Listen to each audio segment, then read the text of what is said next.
네, 오늘 말씀의 제목은 바리새인과 헤롯의 누룩이고요. 영적 무지를 넘어라는 주제로 6번째의 말씀입니다. 예수님께서는 이제 마가복음 7장 24절부터는 이제 두로 지방으로 가셔서 이방 땅으로 가셔서 이방 여인을 만나시고 그 이방 여인의 딸을 치유해 주시는 그 사건을 시작으로 해서 또 많은 이방인들이 주님께 나와서 또 말씀을 듣기도 하고 또 그 가운데 또 귀 멀고 또 혀가 어눌한 그 사람 역시 이방인이었습니다.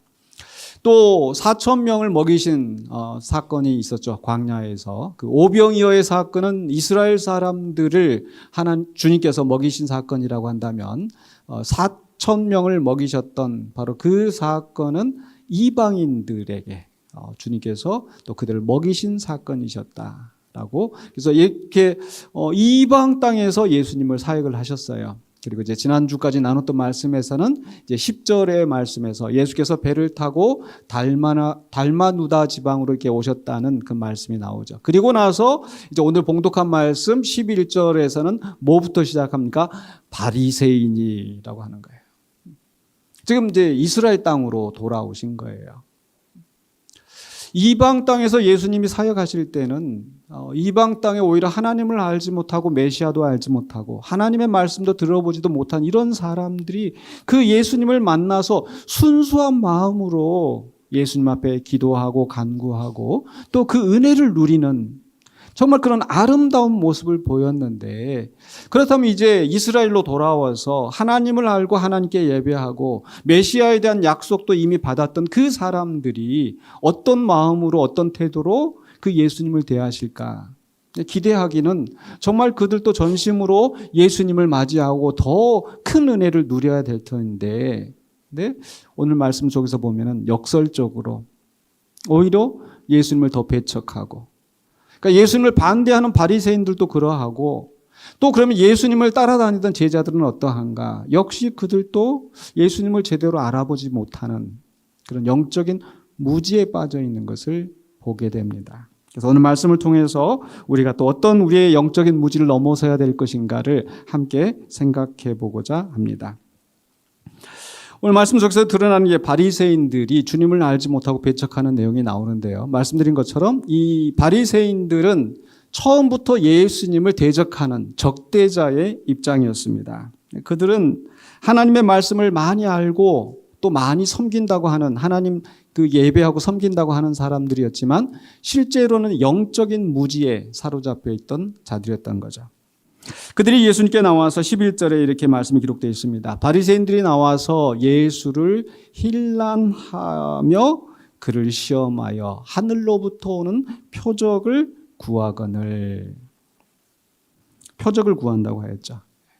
이런 표적이라고 하는 것은 단순히 어떤 그 신기한 어떤 그런 마술적인 그러한 현상을 이야기하는 것이 아니라 이 표적, 증거, 즉 당신이 하나님으로부터 온 메시아라고 하고 만약에 선지자라고 한다면 많은 사람들이 그런 얘기를 하는데 우리는 못 믿겠다. 한번 그 증거를 한번 보여달라라고 하는 그런 뜻입니다. 그런데 여기에서 이 사람들이 그것을 지금 예수님한테 이 표적을 요구하는 이들의 태도, 또 그 목적이 무엇인가요? 그 태도는 이 여기 성경에 기록되어 있는 그 단어를 보시면 예수를 힐난하며라고 되어 있잖아요. 힐난. 비난하고 트집 잡고 하는 겁니다. 애초에 이들의 태도는 지금 예수님을 곱게 보는 게 아니에요.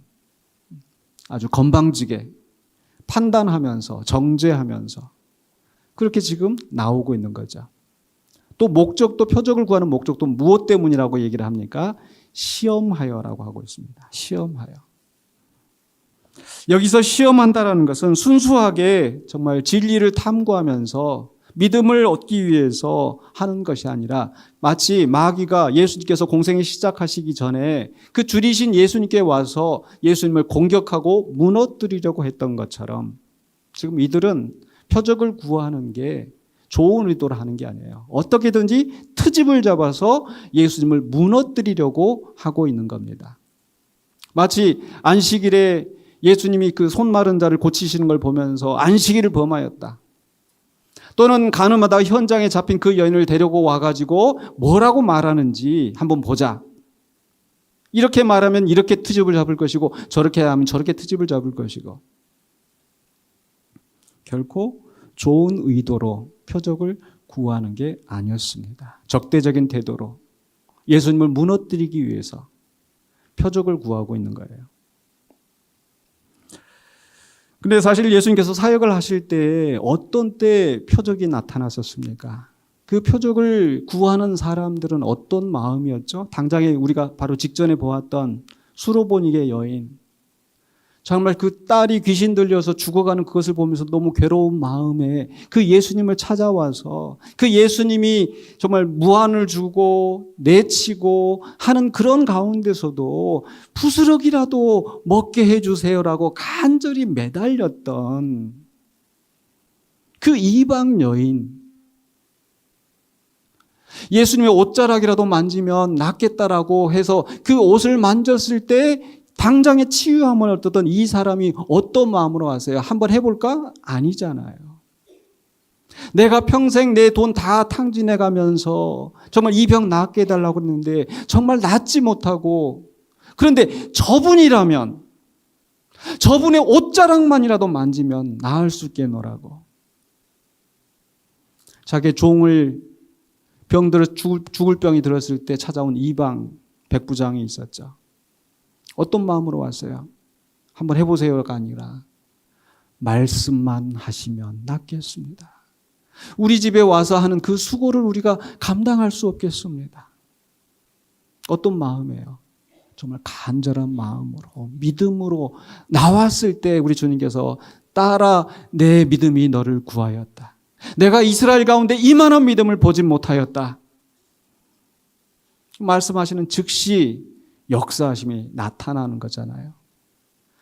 또 그렇게 정말 믿음으로 간구하지 않았는데도 이적을 보이실 때가 있었어요. 어떤 때가 그러합니까? 예수님께서 보시고 불쌍히 여기실 때, 바로 지난주에 나눴던 말씀들, 사흘 동안 기진하여서 먹을 것도 없이 이대로 가다가는 죽을 수밖에 없는, 기진할 수밖에 없는 그런 사람들을 보시고 불쌍히 여기실 때에 표적들이 나타난 겁니다.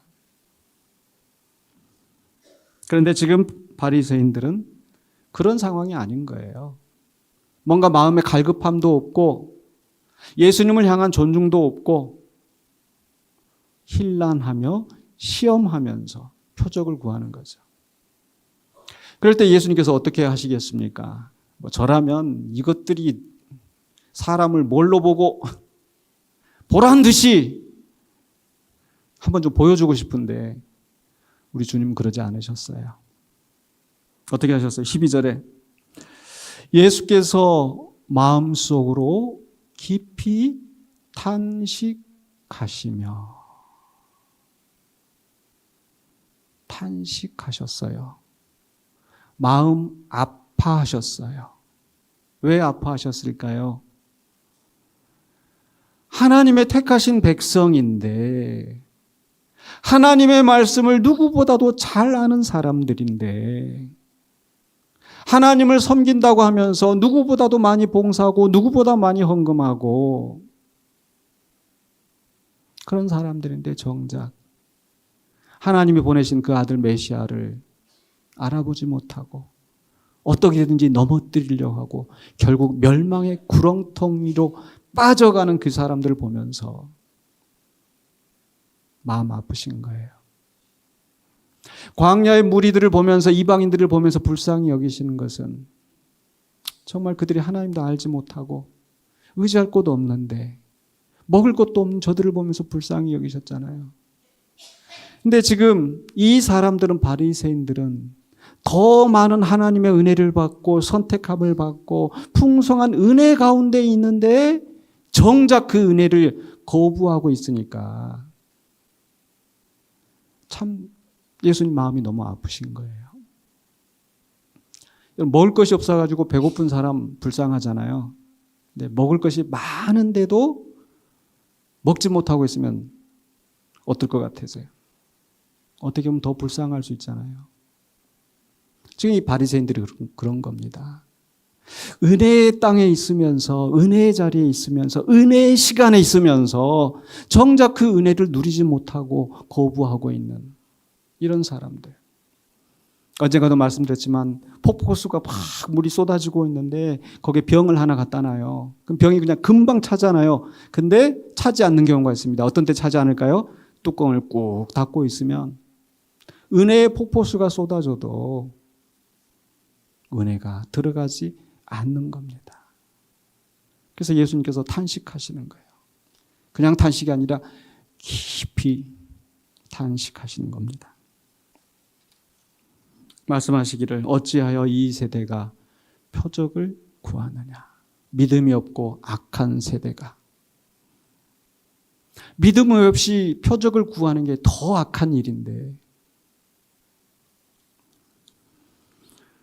그래서 예수님께서 어떻게 결론을 맺으시죠? 이 세대에 이 사람들에게 표적을 주지 아니하리라.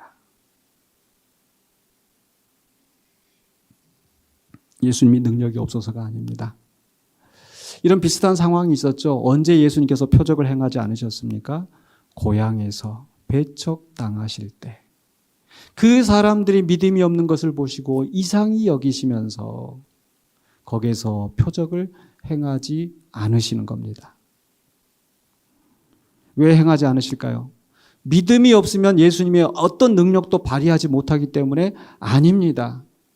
예수님은 어떤 상황에서도 그 능력을 나타내실 수 있지만 믿음이 없는 사람들에게는 그 표적이 마치 돼지 앞에 진주를 던지는 것처럼 아무런 쓸모없이 버려지는 것이기 때문에 그들 앞에 이적을, 표적을 보이지 않으시는 거예요.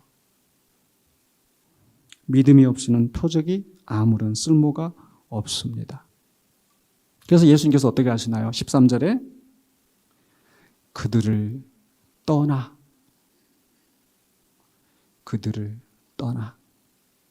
다시 배에 올라 건너편으로 가시니라. 그러니까 10절에서 배를 타고 오셨는데 다시 배를 타고 떠나가시는 거예요. 여러분, 은혜의 때가 항상 있는 게 아니에요. 이때라. 구원받을 때가 이때라. 은혜 얻을 때가 이때라. 그때 놓치면 은혜 못 받는 겁니다. 근데 바리새인들은 그걸 생각하지 못합니다. 예수님 그들을 떠나가셨어요. 더 이상 그들과 함께 시비하실 이유가 없으십니다. 예수님께서 제자들을 각 마을에 파송하실 때도 말씀하셨잖아요. 너희가 어느 동네에 가든지 한 집에 머무르고 그 집에 유하면서 복음을 선포하고 사역을 행하라. 그런데 만약에 영접하지 아니하거든 어떻게 하라고 하셨어요? 어떻게든지 설득해서 붙잡아서 매달리면서 이렇게 말씀하지 않으셨잖아요. 나와서 동네역에서 신발에 먼지를 떨어버리고 그리고 다른 동네에 가서 말씀을 받아들이는 그 사람들에게 복음을 선포하고 사역을 감당하라고 주님께서 말씀하셨잖아요. 하나님의 역사도 마찬가지입니다. 하나님께서 그 아들을 이 땅에 보내시면서 누구에게 보내셨어요? 자기 백성에게로. 요한복음 1장에 있는 말씀처럼. 하나님의 백성, 아브라함의 자손, 다윗의 자손으로 이스라엘 가운데 보내셨는데 자기 땅에 오매 자기 백성이 영접하지 아니하더니 그럼 어떻게 될까요? 하나님의 계획이 실패로 끝나나요? 아니에요. 요한복음 1장 12절에 영접하는 자, 곧 그 이름을 믿는 자에게는 하나님의 자녀가 되는 권세를 주셨으니 결국 그 복음이 어떻게 돼요? 이방인에게로 가서 이방인들이 그 복음을 받아들이고 구원의 역사가 이루어지는 거예요. 그 구원의 은혜를 우리가 누리게 된 거고요.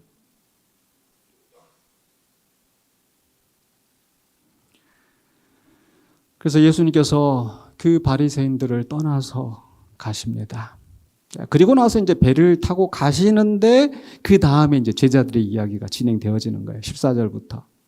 그러면 이 제자들은 어떤 사람들이죠? 바리새인들은 예수님을 적대하는 사람들이었는데 이 제자들은 예수님을 따라다니면서 예수님께 배우고 예수님이 시키신 것을 하면서 누구보다도 가까이 그 예수님이 하셨던 놀라운 일들을 경험하고 또 예수님이 말씀을 하시면 또 이해 안 되는 것이 있으면 또 예수님께 직접 가서 또 묻고 배웠던 그런 제자들인 거예요. 그럼 그 제자들은 정말 예수님을 제대로 깨달았나? 아니에요. 이 제자들도 여전히 영적 무지에 사로잡혀 있었던 거예요.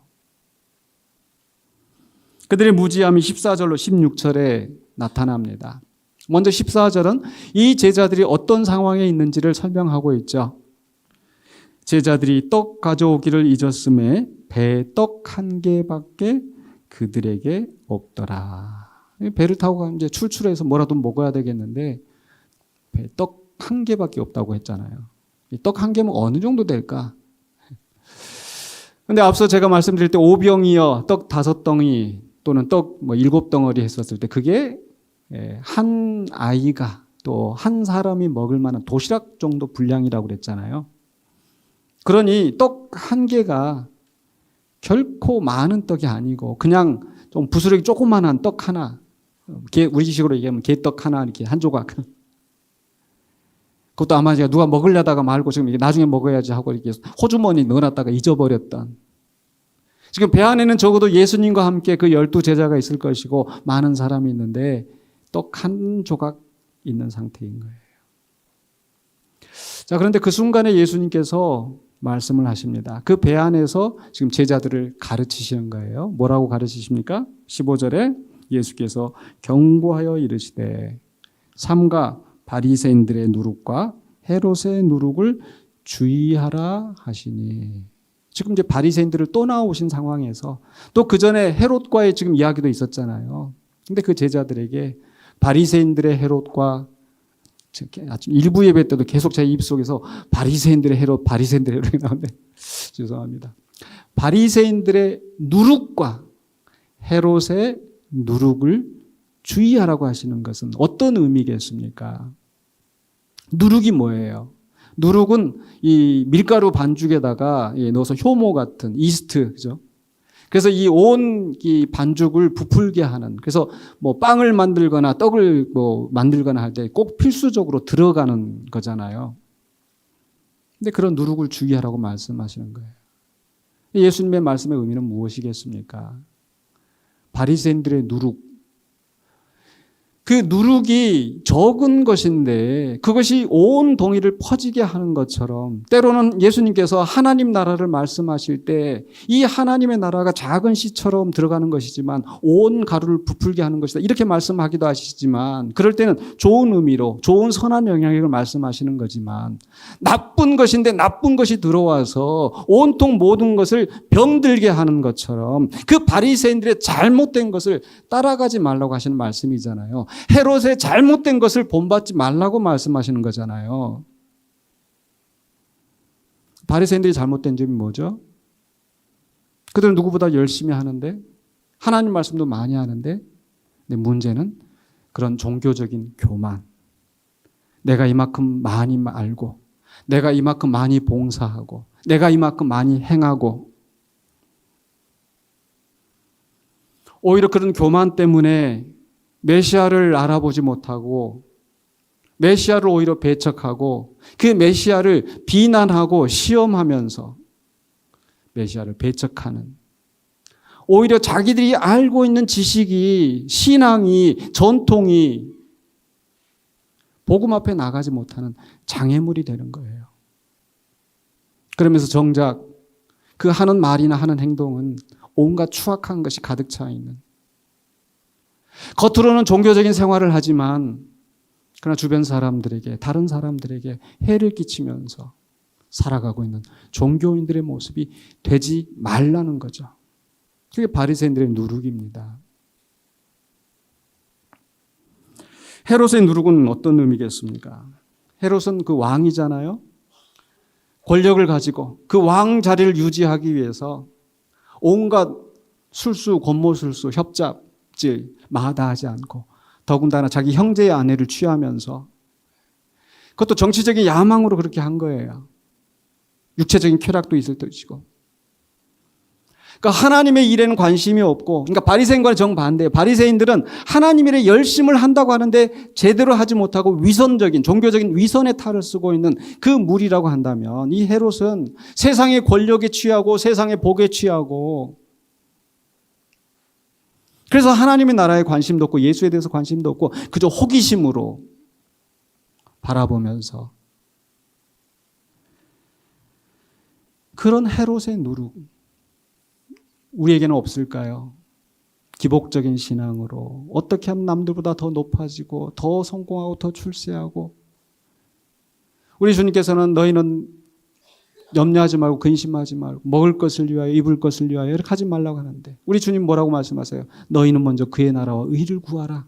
그리하면 이 모든 것을 너희에게 더하시리라고 하시는데, 하나님의 나라와 의는 관심이 없고 당장에 내가 더 어떻게 하면 더 가지고 더 차지할 것인가. 그래서 교회에서 한때 긍정의 신학, 또 고지론, 교인들이 더 성공하고 더 출세하고, 그 전에는 기복신앙으로 믿습니다 하면 다 이루어지시고, 헌금 많이 하고 11조 많이 하면 더 하나님이 배로 갚아주시고, 이 복음이 아닌 기복신앙의 메시지들이 교회를 병들게 하고 성도들이 거기에 열광하고, 우리 주님이 말씀하시는 헤롯의 누룩을 주의하라고 하는 것이 그런 세속적인 욕심에 넘어지지 말라고 말씀하시는 게 아닐까.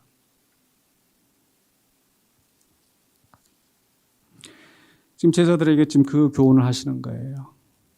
근데 제자들은 지금 반응이 어떻습니까?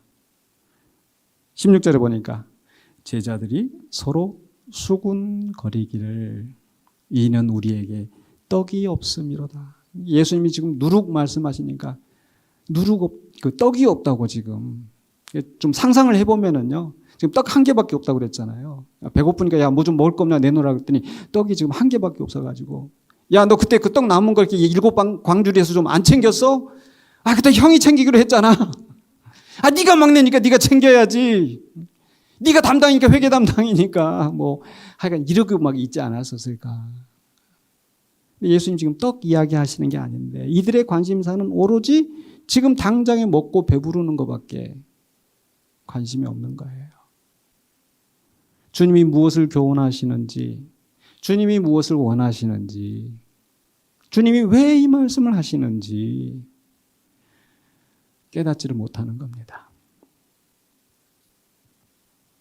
그래서 주님께서 어떻게 하셨어요? 17절로 21절에 그 제자들을 깨우치십니다. 17절, 예수께서 아시고 이르시되 너희가 어찌 떡이 없으므로 수군거리느냐. 제자들의 관심사는 떡이 있냐 없냐, 누가 챙겼냐 마냐, 누구 책임이냐. 너희가 어찌 떡이 없으므로 수군거리느냐. 예수님이 답답하시니까 아직도 알지 못하며 깨닫지 못하느냐. 너희 마음이 둔하냐. 눈이 있어도 보지 못하며 귀가 있어도 듣지 못하느냐. 또 기억하지 못하느냐. 예수님 마음이 얼마나 답답하시겠어요. 정작 예수님과 함께하면서 그 놀라운 기적들을 체험하고 예수님께서 제자들에게 너희가 먹을 것을 주어라, 오병이여, 또 7개의 떡을 가지고 그 이방인들을 먹였더니 하며, 예수님 얼마나 대단한 분이세요. 그러니까 예수님께서 지금 하신 말씀이, 내가 광야 5,000명을 먹일 때 내가, 지금 예수님은 이 제자들에게 내가 누군지 너희들 잊었느냐, 그 얘기를 하시는 거잖아요.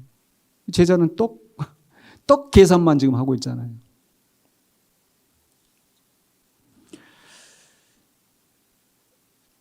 과연 이들이 기억하지 못했을까? 19절에 예수님이 묻습니다. 내가 떡 5개를 5,000명에 떼어줄 때 주광 몇 바구니를 거뒀느냐? 예, 12광줄입니다. 7개를 4,000명에 떼어줄 때는 몇 광줄을 거뒀더냐? 7입니다. 똑똑하게 그 사건들을 기억은 하고 있어요. 오래전의 사건이 아니에요. 바로 직전의 사건들이에요. 근데 이들이 기억하지 못하는 건 뭡니까? 주님이 어떤 분이신지를 기억하지 못하는 거예요.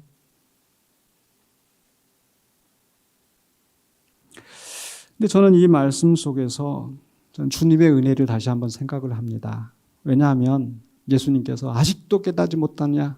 야, 너희들 이제 실패했어. 야, 너희들 이제 다 불합격이야. 이제 너희들 나 배에 내리면 너희들하고 나하고 이제 따로 가는 거다. 예수님 이렇게 하신 게 아니잖아요. 아까 바리새인들 어떻게 했어요? 그들을 떠나.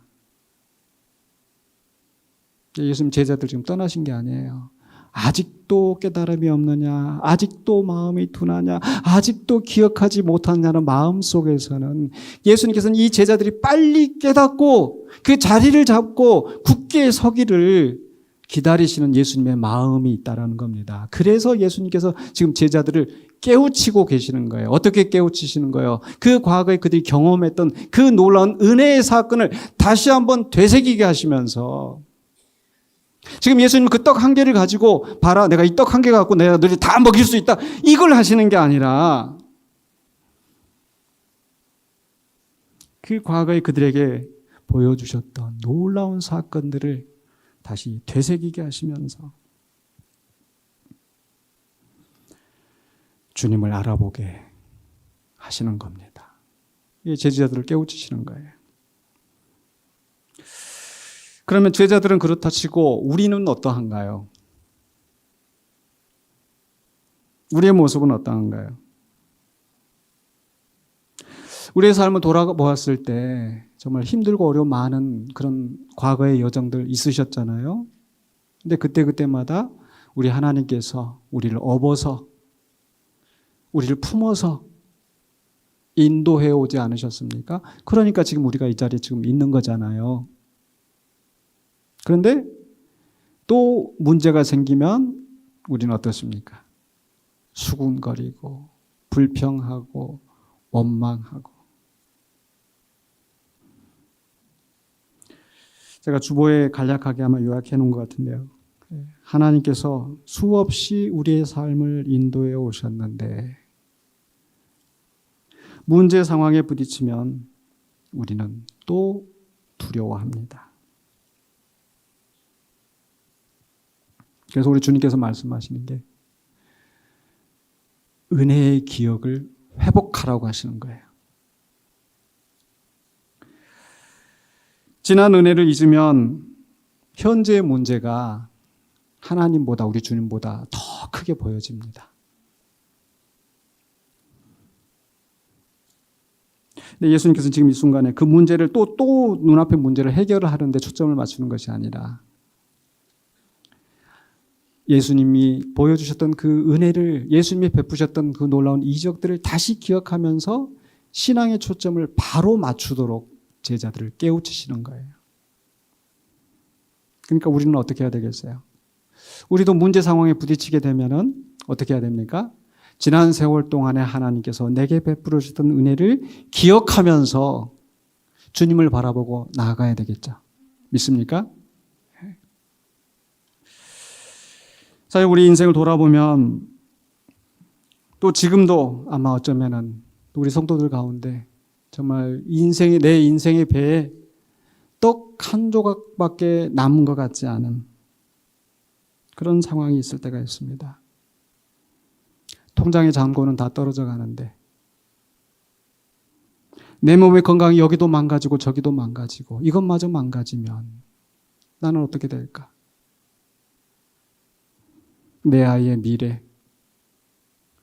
정말 기대를 가지고 아이를 뒷바라지했는데 실패하고 또 이번에도 또 실패하면 어떡하지? 내 사업장의 현실. 참 어렵게 이렇게 일구어 왔는데 또 다른 문제에 부딪히고 또 다른 상황에 부딪히고 정말 내 통장에 이것 떨어지면 내 사업장에 이것마저 무너지면 큰일 났네. 그런 순간들 많이 있지 않았습니까? 저도 있었어요.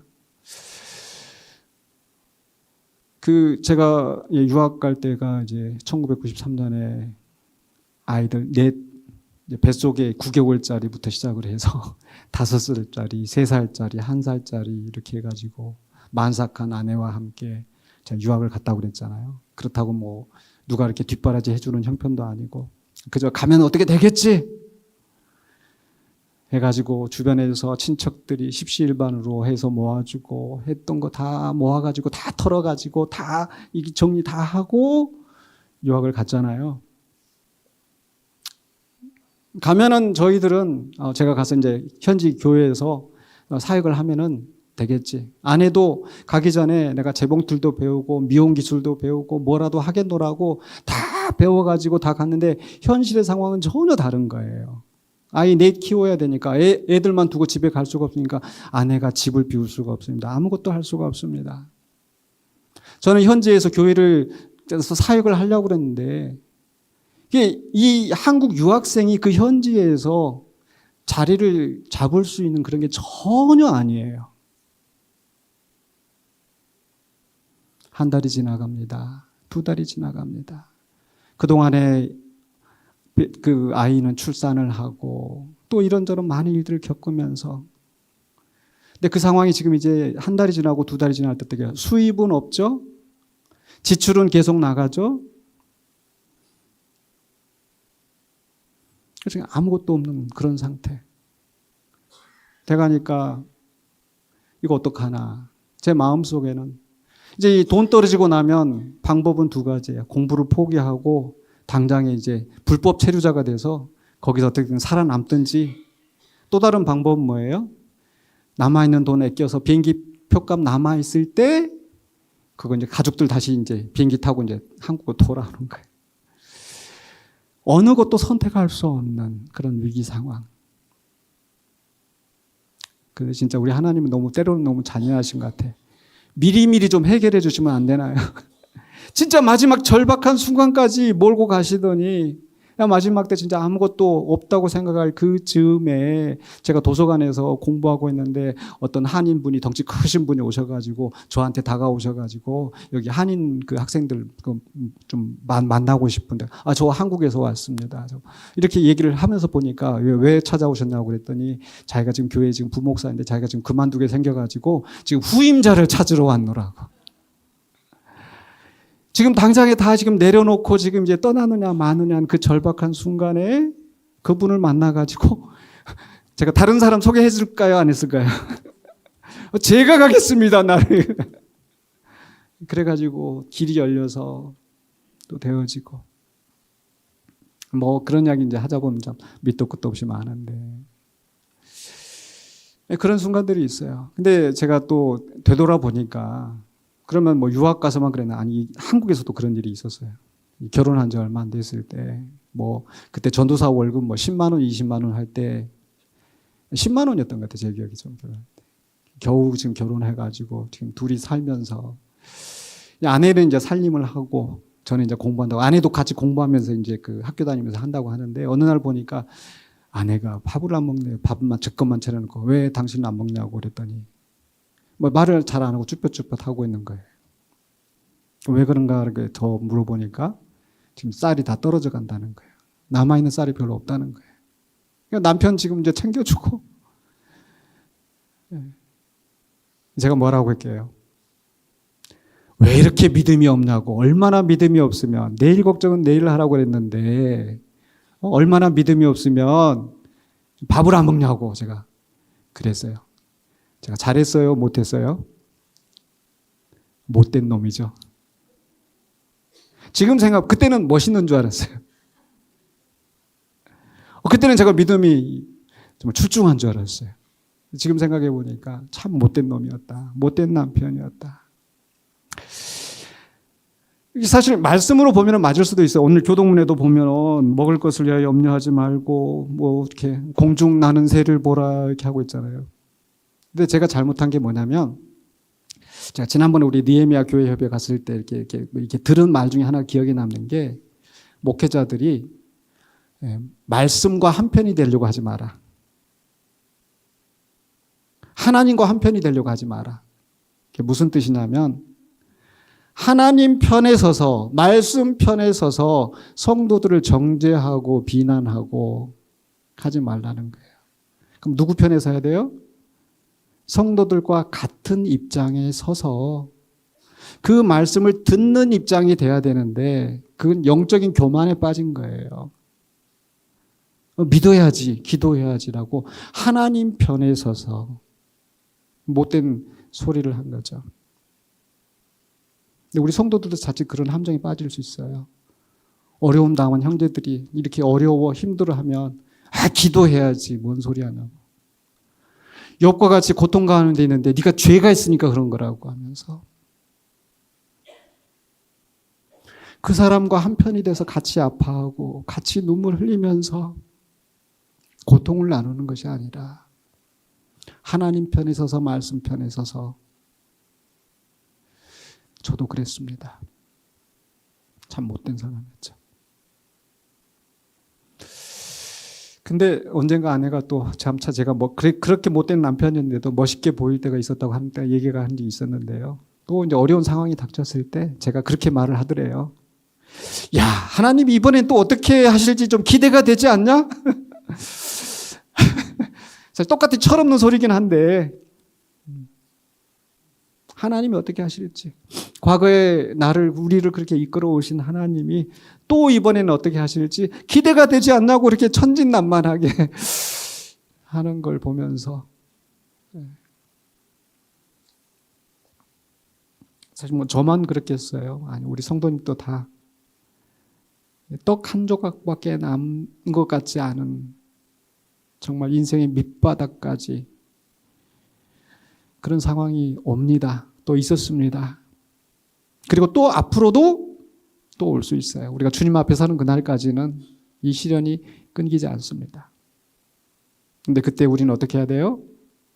과거에 우리를 이끌어 오셨던 그 하나님의 은혜를 기억해야 합니다. 그리고 그 기억 속에서 하나님이 어떤 분이신가? 우리 하나님 어떤 분이세요? 우리를 눈동자같이 지키시고 머리털까지 세신 바가 되시고 우리를 사랑하셔서 그 아들을 십자가에 못 박게 내어주기까지 사랑하시는 우리 하나님이시잖아요. 우리 예수님 어떤 분이세요? 우리를 위하여 그 목숨을 버리시는 선한 목자 되시는 그 예수님이 우리의 목자이시잖아요. 우리의 왕이시고 그 기억을 회복하라는 겁니다. 과거에 이런 사건이 있었는데 이렇게 넘어왔다. 그게 아니라 그 어려운 순간에 우리 하나님이 어떻게 하셨는지, 우리 주님께서 어떻게 하셨는지 그 은혜를 기억해야 우리가 이 어려운 시기들을 또 이겨나갈 수 있을 줄로 믿습니다. 그래서 그 기억을 회복하시고 은혜 안에서 강하게 또 헤쳐나가시는 저와 여러분이 되시기를 주의 이름으로 간절히 축원합니다. 기도하겠습니다. 거룩하신 아버지 하나님 은혜를 감사합니다.